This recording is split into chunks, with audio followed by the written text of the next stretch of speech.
Members of a Hamilton family are still recovering tonight from a horrific home invasion this weekend that saw armed men holding guns to their heads in the middle of the night. Hamilton police are searching for the gunmen while officials across Canada try to come to terms with the wave of auto thefts behind home invasions like this. Al Sweeney is covering the story.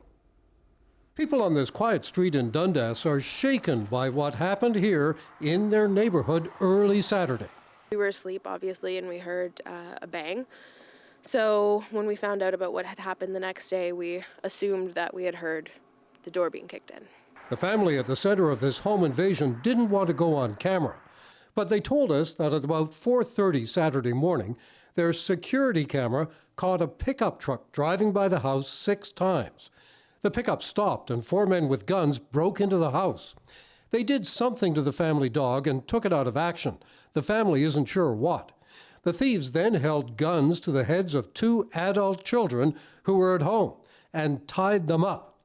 Then they trashed the upstairs looking for things to steal and stole a high-end Audi Q5 SUV like this one and a Porsche 992 costing well over $100,000. And they were certainly targeted for the vehicles. We know that the suspects came up and they were dressed identically. They were in dark clothing, dark hoodies, matching gloves, and balaclavas. We have a description of early to mid-20s, 4 black males that arrived in a dark-colored Dodge Ram pickup truck. This comes as officials across Canada try to deal with a wave of auto thefts in this age of keyless auto entry and remote starters. The Insurance Bureau of Canada told CHCH in a statement today, auto theft is a national crisis affecting communities and innocent victims. Their latest figures show Ontario auto theft claims were $700 million in 2022. And auto theft now costs every driver in Ontario an average of $130 a year in insurance premiums. The Bureau says Canada's vehicle standards are badly outdated and manufacturers should make anti-theft technology a priority. It also recommends individuals install vehicle tracking technology, while people on this street in Dundas are facing this auto theft crime wave.